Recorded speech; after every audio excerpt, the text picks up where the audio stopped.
think it will be our part two right now with Uncle Lloyd.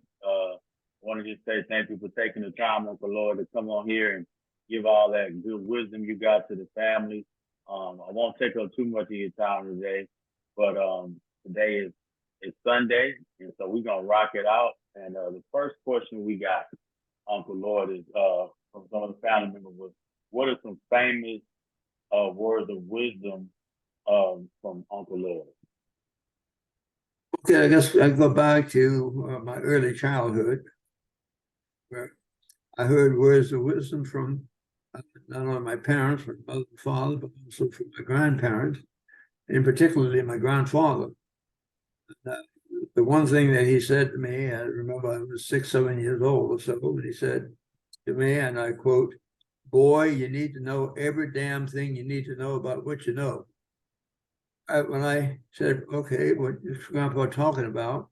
and I asked my dad, okay, I said, "Dad, Grandpa told me, boy, you need to know every damn thing you know. You need to know about what you know." So, what he meant by that? My dad said, "Okay, what he meant was, the more you know about what you know, the better off you will be."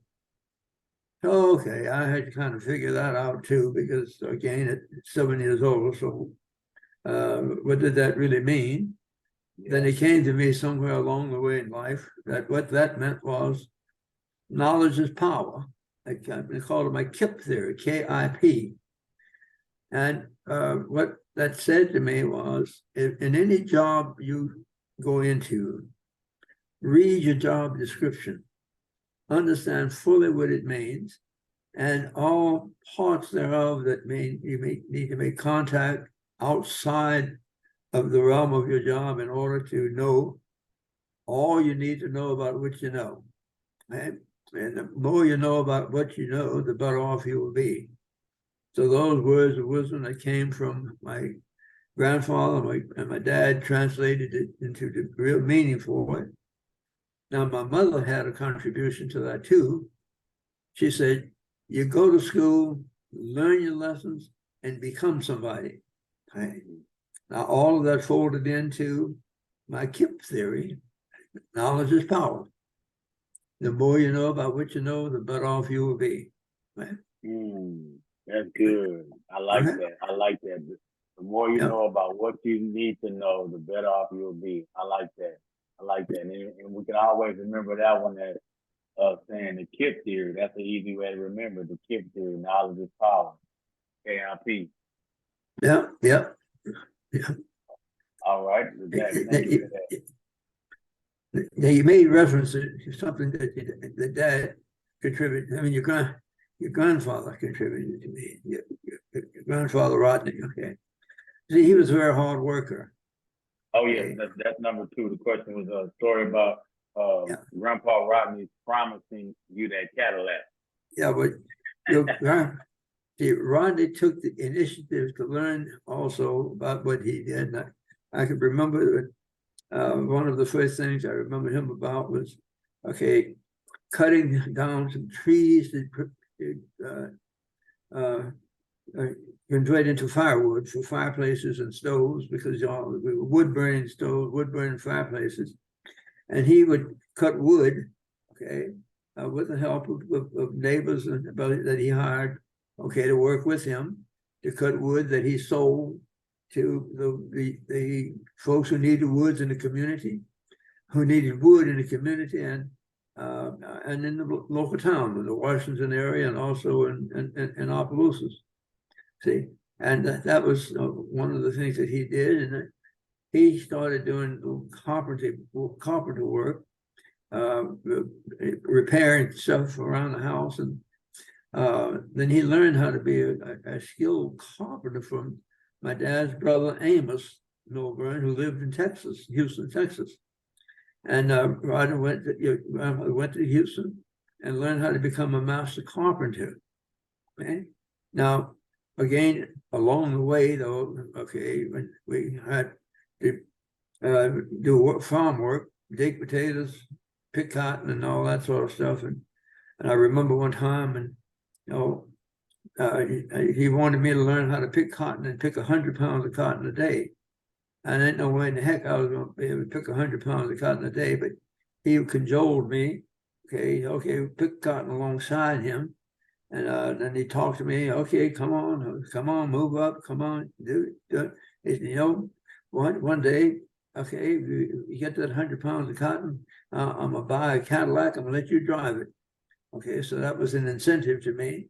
Okay, now many years later, when I mentioned that, I think it was perhaps at his interment with me. I mentioned that, and the minister who was officiating said, "Now, what your brother meant by that was, if you work hard enough, then you earn your own and buy your own Cadillac." So, okay, That's it. you work hard enough, and you make a living, earn your own, and then you can get your own Cadillac. Okay, and that's what you make. Get 100 pounds of cotton. Okay, and you learn how to be skillful, and okay, buy your own Cadillac. Took me a few years before I got a Cadillac, though. I had to start with a Chevrolet. Oh, that's nice. That's nice. What type of Cadillac did you have? Oh, I really bought it for my wife. Okay, Oh, because okay. she wanted a Cadillac. That's Bought awesome. her That's bought awesome. her first Cadillac, and she wanted a red car, and that's what she got. Speaking of That's your it. wife, yeah, Go we have a ahead. question about that. Speaking of your wife, how were you successful? How were you so successful in your marriage to one woman for so many years? And then also, how long were y'all married? It was a Sunday morning in September 1949, early September of the. I was a sophomore in college then, and an honor roll student, and they selected me among other honor roll students to be counselors for the incoming freshman class, the newcomers. And we had to go to the bus stations and the train stations to meet the incoming students. And so we would give them some guidance and direction on how to get to the campus and whatnot. Well, when I was at the train station that early Sunday morning, and a little group of about 14, 15 people got off the train, and I saw this beautiful young lady among those students.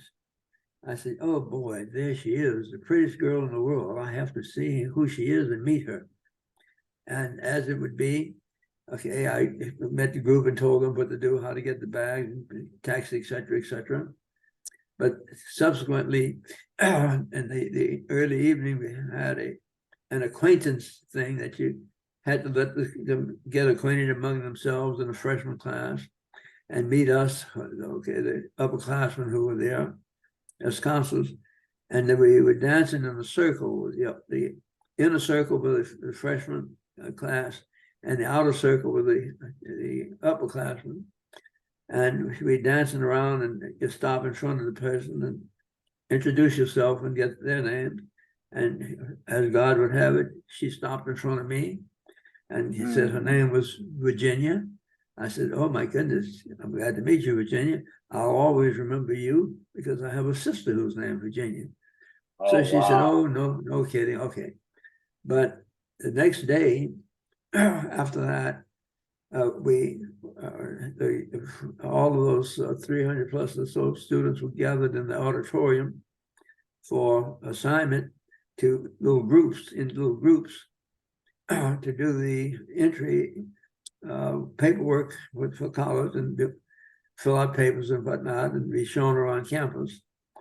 And I was sitting up on the podium waiting for my little group to be assigned to me. And as the assignments were being made, I was saying it secretly in prayers, "Oh boy, let that little group be assigned to me." And sure enough, about 13 or 14 little group, and they grouped together because they were all hanging out with each other coming from the same high school. So that group was assigned to me, okay, to take on campus to do the orientation bit for them and whatnot. So I got to get acquainted with her better. And so